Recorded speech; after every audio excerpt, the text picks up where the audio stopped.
This here is Turn Up the Volume, where volume stands for Voices of Ladies United, Motivated, and Empowered. We always bring in leading ladies within the community, and this time we're hitting the ball out of the park, and we're bringing in someone with the Green Jackets affiliation.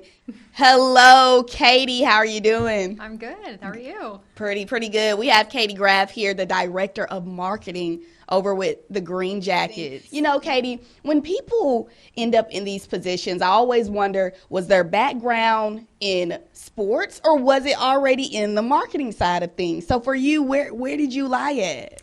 I am a sport management major, so I with a minor in strategic communications, but it was all sports with a couple marketing classes, but a lot of it's been self-taught. Wow, really? Self-taught. So you're at the middle of it there, bringing in that sports, bringing in that management, but a lot of it's self-taught. How did you go about that? Just learning these things. Just you learn as you go. You Yeah. know, my first internship, I had to learn how to make graphics and use Photoshop, and it was a trial by error, and now it's a main part of my job, and it's been a part of my success. So Yeah, I love that. Speaking on success right there, that's something I was going to hit on. But when you're in this field, what does success feel like to you? If we can end a game and fans have walked out and they don't know what the score of the game is, but they had such a great time, to me, we've hit it out of the park, essentially. You know, obviously we want the Green Jackets to win every game, but if promotions are good, giveaways are good, people are lining up, they're eating food, they're buying merchandise, it's success at the end of the day. Yeah, I love that right there. Just like you said, those make the success, and it's always a good time to come out to SRP Park to see the Green Jackets, whether we win or lose. I say we because, you know, I'm in the CSRA, but it's always a great time. And just getting going, we're right ahead of the opening season. We are. Yep, just a few more weeks. Oh, my gosh. So when is that first opening date for us? We are April 14th. We open at home. Okay, April 14th. Is that a little further back than we usually? It is. Okay, yeah. I thought so. Yes. Wow. The season starts the weekend before the Masters. I don't know the exact dates. In the last few years, we've started at home on that weekend before the Masters. Yeah. But this year, we are after. So Wow. people are coming off of spring break, and we're hoping they're ready for some Green Jackets baseball. Oh, yeah, they'll be ready to just, you know, hang, relax, and get into that stadium for sure. Now, moving ahead, again, you're the Director of Marketing over at the Augusta GreenJackets. What is a day in the life for you? I know you said it's a good bit of some graphic designing, but what else can we expect in your day in the life? It's definitely different from the off season to once we get into the season. Being the off season, it's been a lot of planning. You know, we put the promotional schedule together. We design the jerseys that the boys wear on the field outside of their home stuff, what giveaways we're going to do, and a lot of the build up to what people are going to see once the season hits. And then a lot of that day-to-day in season is getting things ready, making sure people know we're having games, know what's going on at every game, and coming on to Fox to tell everybody about the games. We appreciate it. But then make sure the ballpark is ready, giveaways are out, you know, on-field contests are ready to go, and just ready to have that gate open. Yeah. Now, you spoke a little bit about, you know, how it looks during the off season versus the on season. What would you say is the busiest time? Is it off or is it on? That's a hard one. Yeah. When you look at your game days, we're there from 9:30 in the morning until the last fan leaves. Oh my goodness. That could be 10, 11 o'clock at night. Yeah. On some my days. Goodness. So people could say that's the busiest versus, you know, the 9 to 5 in the off season, but there's a lot more planning and a lot more going into work in the off season, whereas in season it's all right, it's all done, now we just need to put it on. Yeah, it just see it happen. Yeah. Now, looking back at last year, what has been your favorite campaign so far or promo that you all put together? That's so hard to answer. It's so hard. You love them all. You love to see them all play out. I was asked, we did this on social, and they Yes. were like, what are you excited about most? I was like, Yes. I made the whole promo schedule. I'm excited about all of it. I saw that. I saw a good bit of people said they liked the Bluey last year, and some other things. I just had seen that, so that's very funny. Now, looking forward, do you have a favorite coming up that you just are looking forward to? Oh, man, I wish I had one. Yeah. I mean, I'm very excited for the azaleas to come back. Oh, yeah, that's always a good one. You know, we bumped it up. It was 2 days last year. It's a whole weekend this year. Oh, yeah. Our giveaway is very on point. Ooh. So I'm very excited about it. I think we've announced it, but I don't think we've shown it yet. Ooh. So definitely something to keep an eye out for. Okay. But Yeah. another one that probably from a giveaway standpoint that I'm excited about, we made the World Cup is this year. Yes. We're very excited. And we're also coming off the Olympics and the excitement from that we have a USA jersey. Oh, that'll be awesome. And we teased it. People are very excited. So I'm excited to see what that day is going to look like. Yeah, that'll be awesome. That is out in June. Will it be? June, Yes, that'll be fun. So many huge events are happening that we can, localize it and bring it right here at home. Oh, yeah. Now, you spoke a little bit about just your day-to-day, getting it all together. When you have to think of these sort of campaigns and promos, it takes creativity for this. It does. It really does. So what's your way and how does your brain work when you actually have to get in and sort of think with your team, what can we do? What should we do this year? Yeah. Well, we try to look at what successes from the previous year. If Star Wars did really well, we're going to bring it back. Bluey does really well. We're excited to bring Bluey and Bingo out this year. So now we've bumped it up a little bit.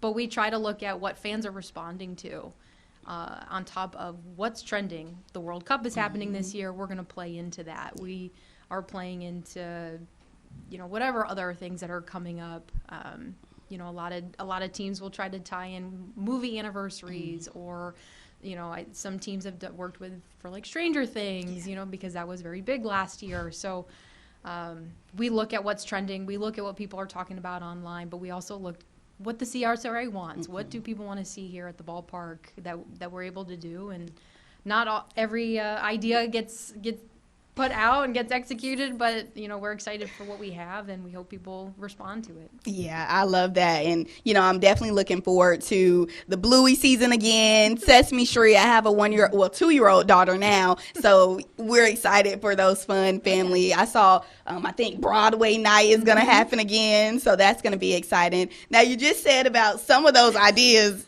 they don't make it out. Can we get maybe a sneak peek of what was on the table and didn't happen to flesh out? We looked at Barbie. We looked at Barbie being a night out, but there was a few things that were a little more of a hurdle to get over, so we had to kind of pivot and things like that. But we're lucky enough that minor league baseball and our ownership group really worked to allow us to have that capability to actually be able to say we could have had a Barbie night is really great.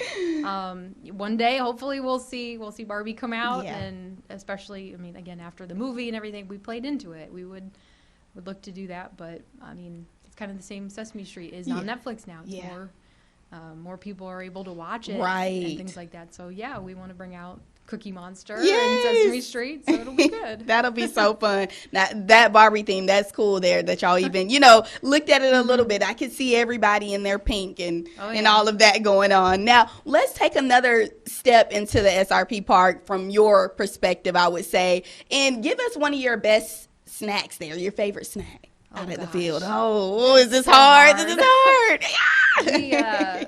I usually, if I'm able to eat anything during the game or after the game. It's a lot going on. I'm always a fan of whatever loaded fry they have. They have like buffalo chicken. They have chicken bacon ranch. Those are definitely some good go-tos. But our food and beverage team has taking it up a notch. They've got more things coming out this year, new things that are season long or some that are date specific, and one that I did not think would get the traction it did is a brownie brisket. Whoa. If you What? ever thought about What's that? combining the Whoa, two, whoa, whoa. it is a brisket on top of a brownie with caramel sauce and bacon. And Oh my goodness. if you were like, I would never eat something like that, you should try it. Okay, at least. okay. And it's season long, and it was so good. I can't believe I would Are y'all? say that. Is it maybe coming back this year? You think It's brand new this year, so definitely something to. Okay, to try. so this is something that was a part of the testing and tasting, and now it's gonna. Ooh, that's gonna be exciting It's gonna to be get. good. Okay, I'll have to try. If you said try it, I'll have to At try least it. to say you tried it. Yes. You know, you gotta at least give it a shot. I'll give it something. Okay, now again, from your perspective, what do you think the best seating is out at the park? There is no bad seating. Right, at it Upper really Park. isn't. There It is not. really isn't. There's nothing. Aside from maybe me walking down the stairs, there should be nothing in your way. Yeah, everything is really good. Even I just learned about like the sort of picnic sort of area. Yeah. I just learned about that. I'm like last year when I was out there, I was like, oh, this is nice. I love this. So yeah, you're right. Yeah, there's not a bad seat in the house. I mean, I know a lot of people will be up on the Taxslayer Terrace, so if you want to watch the sunset over the Savannah River with the ballpark behind you, I mean, there's no bad spot. Well, that's perfect. Now, I want to speak a little bit again on your journey here with the Green Jackets, because if I'm not mistaken, you used to be out on the field, right? I still am sometimes. You still are sometimes. Yeah. So how did that transition happen? I mean, I know you were mainly out there giving some games. I'm not going to say the plays, but giving some games, and then now again out in this director of marketing position. So how did that sort of work its way? It was kind of, when I started, it was always part of the responsibility. I was on field host for the last few years, or the first few years that I was here, and it got to the point where I wanted to be more flexible, to be where people needed me, whether it was on the field or helping with a jersey auction or at the gates for giveaways. So then we looked to bring in that game day staff that can run that without me being right there. And they've been great. Pretty much last year they were great. We're excited that this year's going to be a little different. We're trying to build on that vibe and that feeling of fun at the ballpark, and with the right team, we'll have a good season. Yeah, that'll be really awesome there. And before I let you go, I think one of the main titles that you're under is that women in sports role. So just taking that in, knowing that you're a part of that community, how does that feel there? I mean, it's great to be among the ranks of some fantastic women in sports. The fact that I can be a part of that. I've worked with a handful from the team level to the league level, and even beyond minor league baseball from my experience, working internships and things like that through college. So it's awesome to be a part of this world, and I mean, anybody can definitely be a part of it, and it's just, definitely something. I didn't know that sport management and this was really a thing until I really hit college, so definitely something for people to look into. Yeah, I love that. And you just saying, if it's something people don't know about and just want to look a bit into, how do you think they should go about that? Just some more research and seeing like, hey, I did it, or I started my college the counselors and the advisors were huge, getting my foot in the door in terms of, as soon as I became a major in sport management, they're like, okay, here's all these internships you can do, and you try them all, you figure out what you like and what you don't like, and what kind of department you like to be in, and find what's best for you and where you'll succeed. And and for people that are in high school, they don't quite have that ability. I mean, you see it, go to your local sport, there's a minor league team in 120 different cities. There's the major league teams, reach out. A lot of us were in those positions at one point or another and just learning. So definitely reach out. And even if you have questions, shadow somebody and just take a look and ask people and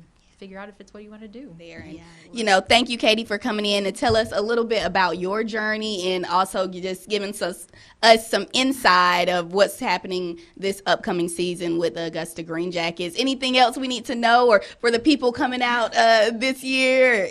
We just hope to see everybody out. We have 66 home games. And it's stacked. We've got great giveaways, great theme nights, And even if you're not a baseball fan, there's definitely something for you there.